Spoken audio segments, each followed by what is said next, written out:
Hello student, मेरे इस channel lucky sir studies में आपका एक बार फिर से स्वागत है। आज हम एक सॉल्यूशन का छोटा सा टॉपिक लेकर के आ रहे हैं, दैट इज़ फॉर्मेलिटी। तो फॉर्मेलिटी क्या चीज़ होती है? फॉर्मेलिटी कुछ नहीं होती, जैसे मोलरिटी होती है वैसे ही फॉर्मेलिटी भी होती है। मोलरिटी में हम क्या पढ़ते थे? मोलरिटी में हम ये पढ़ते थे कि number of moles of solute upon volume in litre, और मोल्स निकालने के लिए हम करते थे given mass upon molar mass. ये हमने पहले पढ़ रखा है। ऐसी मोलरिटी में, इसमें फॉर्मेलिटी में हम क्या करेंगे? Number of formula upon volume in litre. ऊपर number of moles of solute था, यहाँ नंबर ऑफ फॉर्मूल आएगा ऊपर, यहाँ नीचे वॉल्यूम था, यहाँ भी वॉल्यूम है, दोनों में सेम है। अब नंबर ऑफ फॉर्मूल कैसे निकालते हैं? तो वो इसको भी बिल्कुल ऐसे निकालेंगे, गिवन मास अपॉन नीचे आएगा हमारे पास ऑब्जर्व्ड फॉर्मूला मास। ऐसे करके हम इसको निकालेंगे। नंबर ऑफ फॉर्मूल कैसे निकलेंगे? गिवन नंबर ऑफ मोल्स कैसे निकलते थे? Given mass upon molar mass. Number of formula कैसे निकलेंगे? Given mass upon observed formula मास। तो ये ऑब्जर्व्ड फार्मूला मास क्या होता है? तो इसको हम न्यूमेरिकल करेंगे, तो न्यूमेरिकल से हम इसको क्लियर करते हैं। तो ये इसकी डेफिनेशन हो गई, the number of formula of an ionic solute. इसमें जो सॉल्यूट होगा, ज़्यादातर आयनिक सॉल्यूट यूज करने हमने, और आयनिक सॉल्यूट के लिए ही ये डेफिनेशन है फॉर्मेलिटी, ठीक है। और बाकी जो चीज वो मोलरिटी है वो किसी के लिए भी है। तो ये पर्टिकुलर आयनिक सॉल्यूट के लिए ही हम इसको फॉर्मेलिटी को यूज करते हैं, इसीलिए फॉर्मेलिटी शब्द अलग से हमने यूज किया आयनिक सॉल्यूट के लिए। तो number of formula of an ionic solute present in 1 litre of solution is a particular temperature is known as at a particular temperature is known as formality. Formality को F से represent करते हैं। Number of formula upon volume in litre. Number of formula कैसे निकालते हैं? Given mass upon observed formula mass. चलिए इसका एक न्यूमेरिकल करते हैं। तो ये हमारे पास एक न्यूमेरिकल है, 5.85 gram of NaCl is dissolve in water to form 500 centimetre cube of solution. Find formality. चलिए फॉर्मेलिटी को हम एफ से रिप्रेजेंट करते हैं। एफ को हम कैसे निकालते हैं? Number of formula upon volume of solution in litre. Number of फॉर्मूल आप कैसे निकालेंगे? गिवन मास को W से रिप्रेजेंट कर दिया अपॉन ऑब्जर्व्ड फार्मूला मास। इसको लिखें जरा, ऑब्जर्व्ड फार्मूला मास लिखें जरा यहाँ पर। तो फॉर्मूला मास लिखा मैंने यहाँ पर, इनटू वॉल्यूम इन लीटर।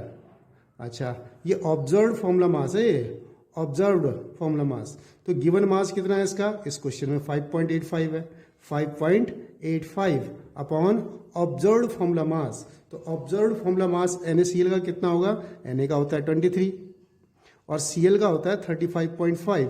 कोई ज़्यादा अंतर नहीं है, तो ये 58.5 आ गया। वॉल्यूम कितना दिया हुआ? 500 सेंटीमीटर क्यूब। 500 सेंटीमीटर क्यूब को मीटर में क्यूब में बदलेंगे, सॉरी 500 सेंटीमीटर क्यूब का मतलब ये हो गया कि 500 ml। जितना सेंटीमीटर क्यूब उतना ही ml, तो 500 अपॉन 1000 हो गया, ठीक है। इससे हमने इसको 2 टाइम काटा, 2 ऊपर चला गया। इससे हमने इसको काटा तो 10 टाइम गया, 1/10, 2 ऊपर आ गया। तो क्या है? 2/10। 2/10 का मतलब 0.2 F फॉर्मेलिटी के लिए। एक और एग्जाम्पल इसके लिए करते हैं, जो बहुत हमारे पास पूछा हुआ एग्जाम्पल है, और वो एग्जाम्पल हमारे पास ये है। क्या एग्जाम्पल है हमारे पास? इसको देखते हैं जरा। एग्जाम्पल क्या है हमारे पास? ये बहुत बार पूछा हुआ एग्जाम्पल है, इसको जरा एक बार देखते हैं हम जरा एग्जाम्पल को। तो एग्जाम्पल हमारे पास ये है, 2.44 gram benzoic acid is dissolve in benzene to have 1 litre solution. Find formality if molar mass of benzoic acid is 122 gram. अच्छा, इसमें ध्यान देंगे जरा मेरी बात को। बेंजोइक एसिड को जैसे ही हम बेंजीन में घुलते हैं, डिजॉल्व करते हैं, किसी भी एसिड को, जैसे बेंजोइक एसिड हुआ, जैसे एसिटिक एसिड हुआ, इनको जैसे ही हम बेंजीन में डिजॉल्व करते हैं तो इनके 2 मॉलिक्यूल आपस में जुड़ करके एक डाइमर बनाते हैं। डाइमर कैसे बनाते हैं? मतलब जैसे कि बेंजोइक एसिड होता है हमारे पास CH3 बेंजोइक एसिड, C6H5COOH। तो उसका मैंने उसका स्ट्रक्चर ऐसे बनाया, डबल बॉन्ड O और H, ये बेंजोइक एसिड हो गया। एक और मॉलिक्यूल लेते हैं इसका, C6H5C डबल बॉन्ड O और H। तो हम जानते हैं कि यहाँ पर ये इसकी नेगेटिविटी ज़्यादा होने के कारण ये इसके इलेक्ट्रॉनों को, अपनी हाइड्रोजन के इलेक्ट्रॉनों को अपनी तरफ खींचता है। ऑक्सीजन, हाइड्रोजन पे इलेक्ट्रॉनों की कमी होती है तो हाइड्रोजन यहाँ से एक बॉन्ड बनाता है, ऐसे ही यहाँ बॉन्ड बनता है। तो इसका मतलब बेंजोइक एसिड का एक मॉलिक्यूल और बेंजोइक एसिड का दूसरा मॉलिक्यूल आपस में मिलकर के डाइमर बनाते हैं। डाइमर बनाने से क्या होता है कि इनका जो ऑब्जर्व्ड मॉलिक्यूलर मास होता है, अब यहाँ पर उसकी जरूरत पड़ गई हमको पूरी तरह से ऑब्जर्व्ड मॉलिक्यूलर मास की। ऑब्जर्व्ड मॉलिक्यूलर मास जो होता है, जो ये बेंजोइक एसिड का एक्चुअल मॉलिक्यूलर मास होता है, इसका डबल यूज करेंगे हम यहाँ पर, क्योंकि 2 मॉलिक्यूल जुड़ गए यहाँ पर, तो डाइमर बनाया। कहने का मतलब क्या है कि फिर फॉर्मेलिटी निकालिए। फॉर्मेलिटी के लिए क्या होता है ऊपर, number of formula upon volume of solution in litre.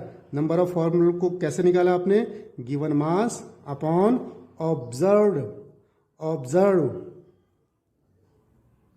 Formula mass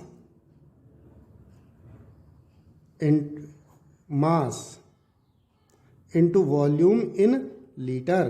तो क्या हो गया, गिवन मास देखो इसमें कितना हो गया 2.44। ऑब्जर्व फॉर्मूला मास है 122, लेकिन डाइमर बना रहा है इसलिए इसका डबल यूज करना है। और वॉल्यूम इन लीटर है 1 लीटर।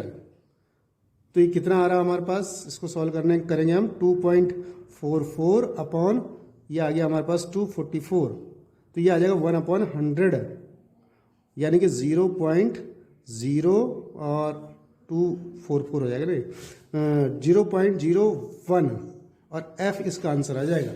इसी प्रकार से एक और क्वेश्चन है, सेम इसी प्रकार से करना है। ये भी एसिटिक एसिड है, ये भी एक एसिड है, ये भी जो इसमें होगा ये डाइमर बनाएगा। तो इस प्रकार से हम इस फॉर्मेलिटी को पढ़ लेंगे, एग्जाम्पल से क्लियर करेंगे इसको। और इस वीडियो में इतना ही। थैंक यू, धन्यवाद।